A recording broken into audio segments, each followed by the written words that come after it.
আমার চ্যানেলে নতুন হলে অবশ্যই চ্যানেলটি সাবস্ক্রাইব করে বেল আইকনটি প্রেস করে পাশে থাকবেন। এডুকেশনাল ক্রিয়েটিভিটি চ্যানেলে সকলকে স্বাগত।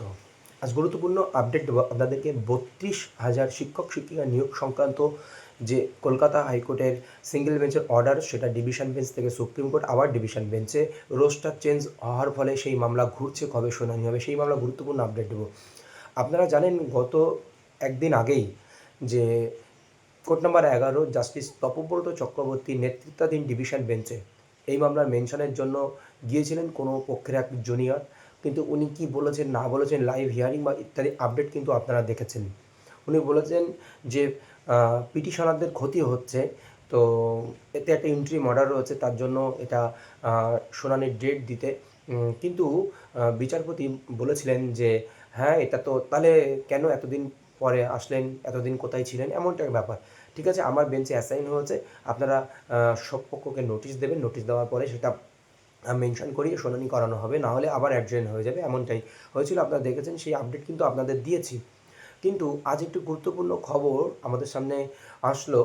যেহেতু শুক্রবার, শনিবার, রবিবার কোর্ট ছুটি রয়েছে, তো এই খবরটি আজ সন্ধ্যাবেলায় আমরা পেলাম বলা যেতে পারে। যে সম্ভবত সোমবার এই মামলা কিন্তু মেনশন হবে। এখানে সমস্ত পক্ষকে নোটিশ করার কথা বলা হয়েছে, সেই মতো সমস্ত পক্ষকে নোটিশ করা হচ্ছে। তো 21 তারিখ সোমবার এই মামলা যাতে অ্যাসাইন ম্যাটার হিসেবে রাখা যায় নির্দিষ্ট একটা দিন করে, তার জন্য কিন্তু মেনশন করানো হবে। বিভিন্ন পক্ষকে এটা লেটার করা হয়েছে যাতে সমস্ত পক্ষ প্রস্তুতি হয় বা যদি উপস্থিত থাকে, এমনটাই ব্যাপার। কিন্তু একটা জিনিস, তাহলে কি সোমবার মেনশন হওয়ার পরে শুক্রবার বা অন্য কোনো দিনে শুনানি হবে, না কীভাবে শুনানি শুরু হবে, সেই সমস্ত বিষয়গুলো কিন্তু আলোচনা হবে মেনশন পর্বেই বা কবে ডেট পড়বে। কিন্তু মেনশন করা মানেই কি লিস্টেড হবে বা শুনানি হবে, এমনটা কিন্তু ব্যাপার নয়। এটা কিন্তু মেনশন হবেন, তারপরে বিচারপতি এর গুরুত্ব বুঝবেন বা আলোচনা করবেন, তারপরে কিন্তু এটা শুনানির জন্য নির্দিষ্ট দিন ধার্য হবে। বা এমনকি আমরা সোমবারেও এই শুনানির দিনটি কিন্তু জেনে যেতে পারি যে কবে নির্দিষ্ট দিনে শুনানি হবে বা কীভাবে হবে।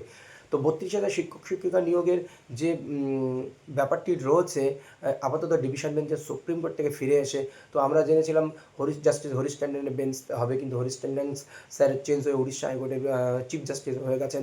তারপরে আমরা ভেবেছিলাম যে জাস্টিস সৌমেন সেনের যে বেঞ্চে ছিল আগেও, ওনার বেঞ্চে হবে, এরকম আমরা দেখেছিলাম। কিন্তু উনি পার্সোনাল কারণের জন্য ওই মামলাটি উনি ছেড়ে দিয়েছেন, উনি শুনবেন না। কিন্তু কী কারণে ছেড়ে দিয়েছেন সেটা আপনাদেরকে আমি শেয়ার করেছিলাম। তো আপাতত এই খবরটি হলো এই যে সোমবার দিন আবার মেনশন হচ্ছে। তো আমরা এই খবর পেয়েছি 21 তারিখ, তো ওই দিনই আশা করছি নির্ঘণ্ট হবে। তো একটা জিনিস বলতে হয় যে 32,000 শিক্ষক শিক্ষিকা নিয়োগের মধ্যে কারা যোগ্য রয়েছে, কারা অযোগ্য রয়েছে, ব্যাপারটা আলাদা। কিন্তু যারা পরবর্তীকালে বিভিন্ন ঘুরপথে চাকরি পেয়েছে, তাদের মধ্যে অযোগ্যর পরিমাণ থাকতে পারে।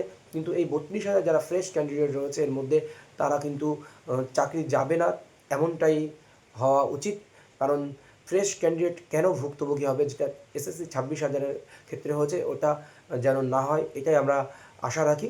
এটাই ছিল আপডেট। এখন দেখা যাক সোমবারে কি হয়, কবে অ্যাসাইন হয়, কবে শুনানি হয়, আমরা সেটা সোমবার সেই চিত্রটি আমাদের সামনে কিন্তু পরিষ্কার হয়ে যাবে। ধন্যবাদ।